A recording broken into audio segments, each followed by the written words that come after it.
Hello everyone, welcome once again in my YouTube channel in AK career academy. तो देखिए, आज की class में हम लोग स्टार्ट करेंगे क्लास 10 के केमिस्ट्री को। और देखिए, क्लास 10 में जो केमिस्ट्री है उसमें भी फिजिक्स के जैसे ही 6 चैप्टर्स टोटल आपको पढ़ना है, जिसमें सबसे पहला चैप्टर है रासायनिक अभिक्रिया एवं समीकरण यानी केमिकल रिएक्शन एंड इक्वेशन। इसमें सबसे पहले चैप्टर में यही जानना है कि केमिकली रिएक्शंस कैसे होता है, रासायनिक अभिक्रियाएं कैसे होती है और उसको रासायनिक समीकरण के रूप में कैसे व्यक्त करते हैं। इन सारे चीज़ों को पहले चैप्टर में हम लोग को जानना है। तो आइए स्टार्ट करते हैं पहला चैप्टर। तो देखिए, जो पहला चैप्टर है रासायनिक अभिक्रिया एवं समीकरण, इसको अगर हम चाहें तो 3 भाग में डिवाइड कर सकते हैं। मतलब इस चैप्टर को, इसमें क्या क्या पढ़ना है उसके आधार पर। तो सबसे पहले पार्ट में हम पढ़ेंगे रासायनिक अभिक्रिया क्या होता है, रासायनिक अभिक्रिया में अभिकारक और प्रतिफल क्या होता है, और फिर उसके बाद हम जानेंगे कि रासायनिक अभिक्रिया की विशेषताएं कौन कौन सी होती है। फिर इसके दूसरे पार्ट में हम लोग रासायनिक समीकरण के बारे में पढ़ेंगे। रासायनिक समीकरण के बारे में बहुत सारी चीज़ें जानना है जो हम लोग जानेंगे। और उसके बाद इसके तीसरे पार्ट में हम लोग समझेंगे विभिन्न प्रकार की, लगभग 10-12 प्रकार की रासायनिक अभिक्रियाएं हैं, उन सब के बारे में जानेंगे। तो आइए स्टार्ट करते हैं इसको। सबसे पहले हम जानेंगे कि रासायनिक अभिक्रिया क्या होता है। हम आपको समझाएंगे कि रासायनिक अभिक्रिया हम किसको कहेंगे, रासायनिक अभिक्रिया क्या होता है, इसको समझेंगे। तो देखिए, रासायनिक अभिक्रिया यानी केमिकल रिएक्शन की अगर बात किया जाए, जैसे देखिए होता क्या है कि मान लीजिए कि ये एक पदार्थ है हाइड्रोजन और ये एक दूसरा पदार्थ है ऑक्सीजन। और हाइड्रोजन और ऑक्सीजन ये दोनों जब रिएक्शन करता है तो दोनों के मिलने से जल का निर्माण होता है। हाइड्रोजन और ऑक्सीजन दोनों आपस में मिलता है तो H2O का मतलब होता है जल, यानी इसके फलस्वरूप जल का निर्माण होता है। इस समीकरण को आप संतुलित करना चाहेंगे तो इसके लिए आपको यहाँ पे यूज़ करना पड़ेगा ऐसे 2H2 + O2 2H2O, यानी हाइड्रोजन का 2 अणु ऑक्सीजन का 1 अणु जब मिलता है तो इससे जल के 2 अणु का निर्माण होता है। तो देखिए, वास्तव में यहाँ हुआ क्या कि यहाँ 2 पदार्थ मिलकर एक पदार्थ का निर्माण किए, और इस जो नया पदार्थ बना इसका क्वालिटी जो है, इसका गुण जो है इन दोनों पदार्थों से काफ़ी अलग है। आपको पता है कि ये गैसीय अवस्था में पाया जाता है, लेकिन ये जल है जो लिक्विड के फॉर्म में पाया जाता है। फिर इसके बाद जैसे आगे चले, मान लीजिए कि H2 + Cl2, हाइड्रोजन और क्लोरीन, ये 2 पदार्थ आपस में रिएक्शन करके और ये हाइड्रोक्लोरिक अम्ल का निर्माण करते हैं HCl का। तो ये भी दोनों अलग अलग पदार्थ है जो मिलकर एक नए पदार्थ का निर्माण किए। अब मान लीजिए कि एक एग्जाम्पल आपको देते हैं, जैसे कैल्शियम कार्बोनेट है। ये एक विशेष प्रकार का पदार्थ होता है कैल्शियम कार्बोनेट। अगर इसको गर्म करेंगे ना तो इसको गर्म करने से क्या होगा, कैल्शियम ऑक्साइड अलग हो जाएगा और कार्बन डाइऑक्साइड गैस जो यहाँ से मुक्त होगा। कैल्शियम कार्बोनेट को गर्म करने पर कैल्शियम ऑक्साइड अलग हो जाता है और कार्बन डाइऑक्साइड गैस मुक्त होता है। तो यहाँ ये जो 3 एग्जाम्पल्स हम लिखे हैं, तीनों एग्जाम्पल में समझिए क्या हो रहा है। यहाँ पे 2 पदार्थ मिलकर एक नए पदार्थ का निर्माण किया और ये नया पदार्थ का जो क्वालिटी है इन दोनों पदार्थों के गुणों से अलग है। यहाँ भी 2 पदार्थ मिलकर एक अलग गुण वाले नए पदार्थ का निर्माण किया। यहाँ एक ही पदार्थ है जो टूटकर विघटित होकर 2 पदार्थों का निर्माण किया और ये दोनों पदार्थों की जो गुण है इस पदार्थ से अलग है। तो इसी आधार पर हम रासायनिक अभिक्रिया को डिफाइन करेंगे। और देखिए हम कैसे परिभाषित कर सकते हैं।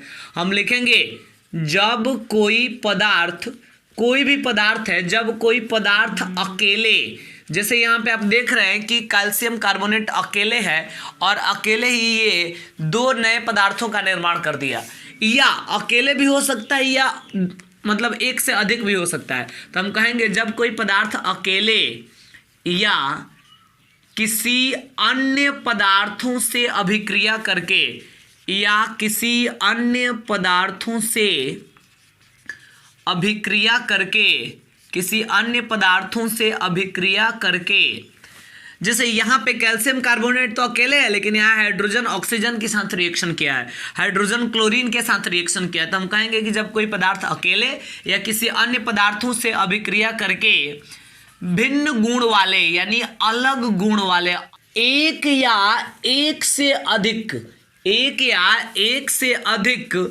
नए पदार्थों का निर्माण करते हैं, नए पदार्थों का निर्माण करते हैं। जैसे देखिए आप यहाँ पे क्या हुआ कि अलग गुण वाला ये जो जल बना है, हाइड्रोक्लोरिक अम्ल बना है, यानी ये जो पदार्थ बना है, इन पदार्थों से इसका गुण काफ़ी अलग है। और अलग गुण होने के साथ साथ एक या एक से अधिक मात्रा में भी ये नए पदार्थों का निर्माण हो सकता है। तो इसलिए हम लिखे हैं भिन्न गुण वाले एक या एक से अधिक नए पदार्थों का निर्माण करते हैं। तो ऐसी प्रक्रिया को रासायनिक अभिक्रिया कहा जाता है। तो इस प्रकार इसका काफ़ी आसान सा डेफिनेशन हुआ, और इस डेफिनेशन को हम एग्जाम्पल्स की सहायता से आपको समझाएं। हम बताएं कि जब कोई पदार्थ अकेले या किसी अन्य पदार्थ से अभिक्रिया करके भिन्न गुण वाले यानी अलग गुण वाले एक या एक से अधिक नए पदार्थों का निर्माण करता है, तो ऐसी प्रक्रिया को रासायनिक अभिक्रिया कहा जाता है। और इसके एग्जाम्पल के तौर पर आप इसको उतार सकते हैं। अब इसके बाद जानना है कि ये दो टर्म है जिसको आपको समझना है। क्या होता है अभिकारक, जिसको रिएक्टेंट कहते हैं, और साथ ही साथ हमें ये भी जानना है कि क्या होता है प्रतिफल। अभिकारक क्या होता है और प्रतिफल क्या होता है, ये दोनों टर्म जो है आपको समझना है। तो देखिए अभिकारक की बात करें तो हम कहेंगे रासायनिक अभिक्रिया में भाग लेने वाला जो पदार्थ होता है, ठीक है, हम यहाँ लिख दिए रासायनिक अभिक्रिया में भाग लेने वाले पदार्थ को, भाग लेने वाले पदार्थ को क्या कहते हैं, अभिकारक कहते हैं। रासायनिक अभिक्रिया में भाग लेने वाले पदार्थ को अभिकारक कहते हैं। जैसे मान लीजिए कि यहाँ पे हाइड्रोजन और ऑक्सीजन अभिक्रिया करके जल का निर्माण कर रहा है, तो इस कंडीशन में हुआ क्या है कि ये एक रासायनिक अभिक्रिया, और इस रासायनिक अभिक्रिया में ये दो पदार्थ भाग लिए हैं, हाइड्रोजन और ऑक्सीजन, और ये दोनों पदार्थ मिलकर एक नए पदार्थ जल का निर्माण किए हैं। तो चूंकि अभिक्रिया में हाइड्रोजन और ऑक्सीजन भाग ले रहा है, इसलिए इस अभिक्रिया में हाइड्रोजन और ऑक्सीजन जो अभिकारक है। वही अगर देखा जाए यहाँ पे हाइड्रोजन और क्लोरीन, ये दोनों अभिक्रिया में भाग लेके हाइड्रोक्लोरिक अम्ल का निर्माण किया है, तो इसलिए हाइड्रोजन और क्लोरीन यहाँ पे अभिकारक है। और यहाँ पे कैल्शियम कार्बोनेट अकेले ही दोनों नए पदार्थ का निर्माण किया है, तो चूंकि अभिक्रिया ये अकेले ही अभिक्रिया में भाग लिया है, इसलिए कैल्शियम कार्बोनेट को हम अभिकारक कहेंगे। और आप देख रहे हैं कि अभिकारकों को, ये जो समीकरण है, जो रासायनिक समीकरण लिखे हैं, इसमें अभिकारकों को हम किस साइड लिख रहे हैं, बाईं ओर लिख रहे हैं। तो यहाँ पे ये भी ध्यान में रखना है कि अभिकारकों को समीकरण के बाईं ओर लिखा जाता है। अब इसके बाद हम बात करेंगे प्रतिफल का, और प्रतिफल के बारे में अगर देखा जाए तो हम कहेंगे कि जो रासायनिक अभिक्रिया होती है, रासायनिक अभिक्रिया के फलस्वरूप, रासायनिक अभिक्रिया के फलस्वरूप बनने वाले नए पदार्थ को प्रतिफल कहा जाता है। नए पदार्थ को क्या कहते हैं, प्रतिफल कहते हैं। ये चीज़ भी आपको ध्यान में रखना है कि जब रासायनिक अभिक्रिया होती है तो रासायनिक अभिक्रिया के फलस्वरूप जो नया पदार्थ का निर्माण होता है उसी को हम प्रतिफल कहते हैं।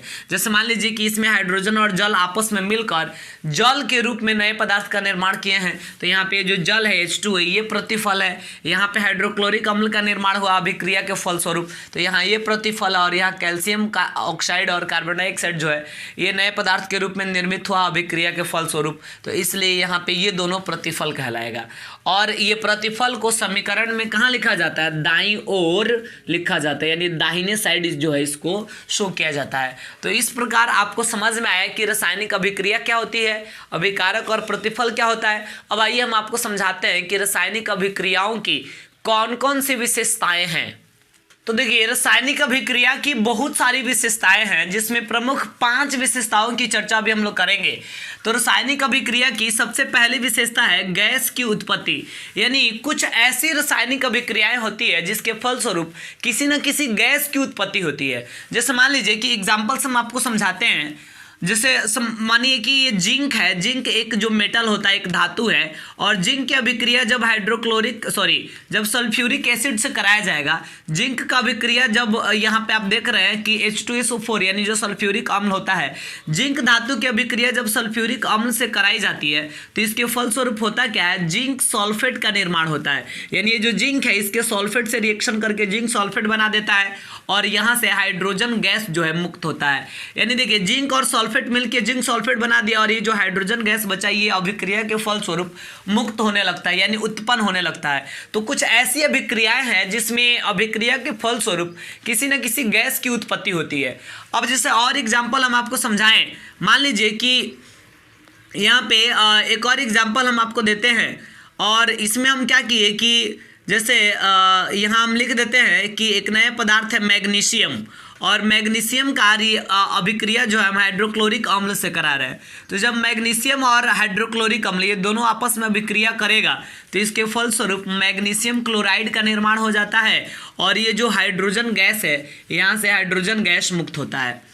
तो यहाँ हो क्या रहा है कि कुछ ऐसी अभिक्रियाएं आपको देखने को मिलेगा जिस अभिक्रिया के फलस्वरूप किसी न किसी गैस की उत्पत्ति होती है, और ये जो बात है गैस की उत्पत्ति होना, ये रासायनिक अभिक्रिया की विशेषता के अंतर्गत शामिल किया जाता है। अब इसके बाद हम बात करेंगे दूसरी विशेषता। तो दूसरी विशेषता क्या कह रहा है? अवक्षेप का बनना। कुछ ऐसी रासायनिक अभिक्रियाएं भी होती है जिसके फलस्वरूप अवक्षेप की प्राप्ति होता है। तो अब सबसे पहले आपको समझना पड़ेगा कि अवक्षेप क्या होता है भाई। तो देखिए, अवक्षेप का मतलब होता है, वास्तव में अवक्षेप एक ठोस पदार्थ होता है। अवक्षेप क्या होता है पहले ये समझिए। तो अवक्षेप एक ठोस पदार्थ के रूप में होता है जो किसी विलयन से अलग हो जाता है। एक ठोस पदार्थ के रूप में होता है जो विलयन से अलग हो जाता है, जो विलयन से पृथक हो जाता है। जैसे मान लीजिए कि कोई घोल है, कोई विलयन है, उस विलयन में के नीचे कोई ठोस पदार्थ के रूप में कोई पदार्थ अलग हो जाए उस विलयन से, तो उसी पदार्थ को हम अवक्षेप कहेंगे। और कुछ ऐसी अभिक्रियाएं होती है जिसमें अवक्षेप का निर्माण होता है। एग्जाम्पल से आपको अच्छा से समझ में आएगा। जैसे मान लीजिए कि सोडियम क्लोराइड का जलीय विलयन तैयार करते हैं। ये साधारण नमक है सोडियम क्लोराइड, और इसका जलीय विलयन है, और इसके जलीय विलयन में सिल्वर नाइट्रेट का जलीय विलयन हम मिलाते हैं, AgNO3 यानी सिल्वर नाइट्रेट। इसका जलीय विलयन जब हम मिलाएंगे तो इससे एक नया पदार्थ का निर्माण होगा, एक नया सॉल्यूशन, एक नया विलयन तैयार होगा। तो एक नया विलयन क्या बनेगा? NaNO3। तो ऐसा एक घोल तैयार हुआ, ऐसा एक सॉल्यूशन मिल गया। तो जब सोडियम क्लोराइड और सिल्वर नाइट्रेट ये दोनों जलीय विलयन को आपस में मिलाया गया, तो ये सोडियम, इसमें का जो सोडियम है Na और इसमें का जो नाइट्रेट है NO3, ये दोनों आपस में मिलकर एक नया सॉल्यूशन बना लिया NaNO3। और इसके साथ ही साथ और अब क्या बचा? इसमें का सिल्वर और इसमें का क्लोरीन।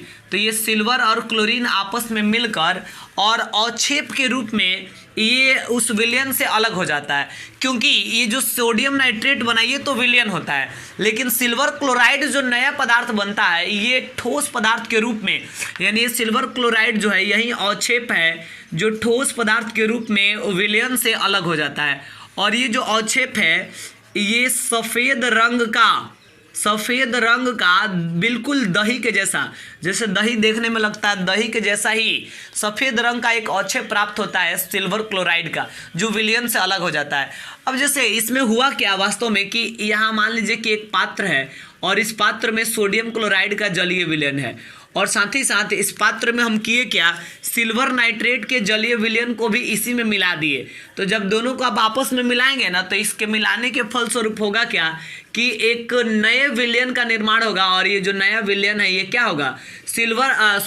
सोडियम नाइट्रेट होगा। और इस सोडियम नाइट्रेट के साथ साथ नीचे जो है अवक्षेप के रूप में सिल्वर क्लोराइड की प्राप्ति हो जाएगा। तो वास्तव में ये क्या है? सिल्वर क्लोराइड है, और ये क्या है? सोडियम, ये जो है ये सोडियम नाइट्रेट है NaNO3, और इसमें ये दोनों पदार्थ जो है मिक्स है, यानी आपका जो NaCl है और साथ ही साथ सिल्वर नाइट्रेट है, ये दोनों मिक्स है। तो मेरे कहने का मतलब कि जब सोडियम क्लोराइड के जलीय विलयन में सिल्वर नाइट्रेट के जलीय विलयन को मिलाया जाता है, तो उसके फलस्वरूप होता क्या है कि सोडियम नाइट्रेट का एक नया विलयन तैयार होता है, और इस विलयन से सिल्वर क्लोराइड नामक अवक्षेप जो है अलग हो जाता है ठोस पदार्थ के रूप में। तो इसी सिल्वर क्लोराइड को अवक्षेप कहेंगे। तो बहुत सारी ऐसी रिएक्शंस होता है जिसमें अवक्षेप की प्राप्ति होता है, कोई ना कोई पदार्थ जो अवक्षेप के रूप में विलयन से अलग हो जाता है। अब इसके बाद तीसरा हम देखेंगे, और ये क्या है? ताप में परिवर्तन। यानी कुछ ऐसी अभिक्रियाएं देखने को मिलती है जिसमें वस्तुओं के टेम्परेचर में, वस्तुओं के ताप में भी बदलाव आ जाता है, परिवर्तन हो जाता है।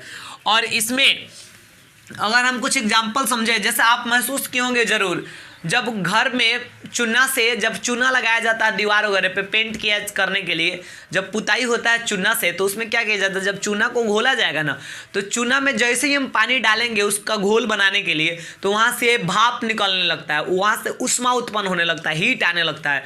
तो बहुत सारी ऐसी रिएक्शंस है जिसके फलस्वरूप ऊष्मा उत्पन्न होता है, बहुत सारी ऐसी रिएक्शंस है जिसके फलस्वरूप टेम्परेचर बढ़ जाता है और कुछ अभिक्रियाओं के फलस्वरूप टेम्परेचर घट जाता है। जैसे आपको यही एग्जाम्पल हम समझाए, एग्जाम्पल की अगर बात करें, जैसे मान लीजिए कि कोई चूना ले लिए, कली चूना एक काफ़ी अच्छा उदाहरण है।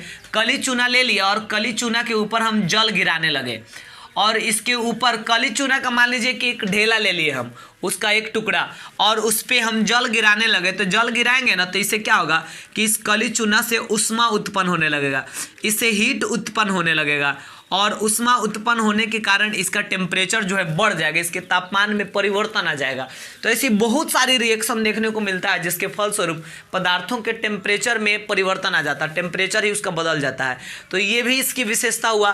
फिर इसके बाद चौथा क्या है, रंग में परिवर्तन। चौथा है रंग में परिवर्तन। कुछ ऐसी रासायनिक अभिक्रियाएं भी देखने को मिलती है जिसके फलस्वरूप पदार्थों के रंग में भी परिवर्तन हो जाता है। अभिक्रिया में भाग लेने वाले जो पदार्थ है उसके कलर में भी चेंजिंग आने लगता है। जैसे मान लीजिए कि एक उदाहरण आपको देते हैं, एक पदार्थ है जिसका नाम है पोटेशियम परमैंगनेट। तो मान लीजिए कि हम पोटेशियम परमैंगनेट का विलयन तैयार किए हैं। परमैंगनेट, पोटेशियम परमैंगनेट का हम जलीय विलयन, इसका विलयन तैयार किए हैं। तो इसका विलयन जो होता है ये वास्तव में किस रंग का होता है, बैगनी रंग का। पोटेशियम परमैंगनेट का विलयन किस रंग का होता है, बैगनी रंग का होता है। और हम करें क्या कि इस पोटेशियम परमैंगनेट के विलयन में नींबू का रस निचोड़ें। क्या करें, नींबू का रस जब इसमें निचोड़ेंगे, नींबू का रस जब इसमें डाला जाएगा, तो नींबू का जो रस होता है उसके रस में एक अम्ल होता है जिसका नाम है सिट्रिक अम्ल। नींबू के रस में कौन सा अम्ल होता है, तो नींबू के रस में होता है सिट्रिक अम्ल। और चूंकि ये अम्ल है तो इसलिए जब ये अम्ल पोटेशियम परमैंगनेट के विलयन में जाकर और इस पदार्थ से रिएक्शन करता है, तो इसका रिएक्शन के फलस्वरूप ये जो बैगनी रंग का इसका विलयन है, ये बैगनी रंग जो है धीरे धीरे गायब होने लगता है, यानी ये दूसरे कलर में चेंज होने लगता है। बैगनी रंग का जो विलयन है, ये बैगनी रंग धीरे धीरे वहाँ से लापता होने लगता है। तो ये आपको एग्जाम्पल याद रखना है कि जब पोटेशियम परमैंगनेट के विलयन में नींबू का रस निचोड़ा जाता है, तो चूंकि नींबू के रस में अम्ल की मात्रा होती है, इसलिए वो अम्ल इस पदार्थ से रिएक्शन करता है, और ऐसा रिएक्शन होता है कि ये जो बैगनी रंग का विलयन है, ये बैगनी रंग जो है धीरे धीरे अपने आप गायब होने लगता है। तो इसका मतलब ये हुआ कि कुछ ऐसी भी अभिक्रियाएं हैं जिसके फलस्वरूप पदार्थों के रंग में परिवर्तन आ जाता है, पदार्थों का कलर ही चेंज हो जाता है। अब इसके बाद हम पांचवा बात करेंगे अवस्था में परिवर्तन। कुछ ऐसी अभिक्रियाएं भी आपको देखने को मिलेगा जिसमें पदार्थों की अवस्था ही बदल जाता है। जैसे मान लीजिए कि ये हाइड्रोजन है और ये क्लोरीन है। जब हाइड्रोजन और क्लोरीन आपस में रिएक्शन करता है तो इसके रिएक्शन करने से हाइड्रोक्लोरिक अम्ल बन जाता है। और आप सबको पता है कि हाइड्रोजन क्या होता है, एक गैस है। क्लोरीन क्या है, ये भी एक गैस के रूप में है। और ये हाइड्रोक्लोरिक एसिड जो बना, ये हाइड्रोक्लोरिक अम्ल जो है द्रव अवस्था में पाया जाता है, लिक्विड के फॉर्म में पाया जाता है। तो देखिए अवस्था ही बदल गया। पदार्थों की तीन अवस्था होती है, ठोस, द्रव और गैस, यानी सॉलिड, लिक्विड और गैस। तो इसमें गैस रिएक्शन किया आपस में, लेकिन जब अभिक्रिया हुआ तो अभिक्रिया के फलस्वरूप नया पदार्थ बना, और ये नया पदार्थ क्या है, हाइड्रोक्लोरिक अम्ल जो द्रव के रूप में है। तो इसमें तो अवस्था ही बदल गया। अब जैसे मान लीजिए कि एक एग्जाम्पल हम आपको देते हैं, मोमबत्ती का जलना। तो जब मोमबत्ती को जलाया जाएगा तो मोमबत्ती के जलने के फलस्वरूप देखिए क्या होगा, मोमबत्ती का जलना भी एक प्रकार का रासायनिक अभिक्रिया है। और इसके फलस्वरूप होता क्या है कि मोमबत्ती वास्तव में एक ठोस पदार्थ है। मोमबत्ती जो हम लोग देखते हैं जलने से पहले वो ठोस पदार्थ के रूप में होता है, लेकिन जैसे आप उसको जलाएंगे तो जलाने पर क्या होता है कि मोम, उसमें का जो मोम होता है, मोम पिघल जाता है। और मोम जो है पिघल कर और किस फॉर्म में आ जाता है, लिक्विड के रूप में। मोम पिघल कर और द्रव के रूप में नीचे गिरता है। तो जलाने पर मोम जो है पिघल जाता है, द्रव के रूप में बदल जाता है। और साथ ही साथ उससे जो धुआं उत्पन्न होता है यानी उससे गैस की भी उत्पत्ति होती है मोमबत्ती को जलाने पर। तो देखिए वास्तव में मोमबत्ती ठोस पदार्थ के रूप में, लेकिन जब उसको जलाया गया यानी जब ये रासायनिक अभिक्रिया हुई तो ये द्रव और गैस का निर्माण जो है यहाँ से हो गया। तो इस प्रकार बहुत सारी ऐसी रासायनिक अभिक्रिया है जिसके फलस्वरूप पदार्थों की अवस्था में भी परिवर्तन हो जाता है। तो देखिए आज हम आपको इतना ही रहने देंगे। आज के वीडियो में, आज के क्लास में हम आपको बताएं कि रासायनिक अभिक्रिया क्या होता है, अभिकारक और प्रतिफल क्या होता है, और रासायनिक अभिक्रिया की बहुत सारी विशेषताएं हैं जिसमें प्रमुख विशेषताओं के बारे में हम आपको समझाएं। इस वीडियो के लिए इतना ही, और अगले वीडियो में हम चर्चा करेंगे रासायनिक समीकरण के बारे में। रासायनिक समीकरण क्या है, रासायनिक समीकरण को लिखने की क्या नियम है, और रासायनिक समीकरण का यूज करने से क्या फायदा है, क्या लाभ है, इन सारी चीज़ों को हम समझेंगे।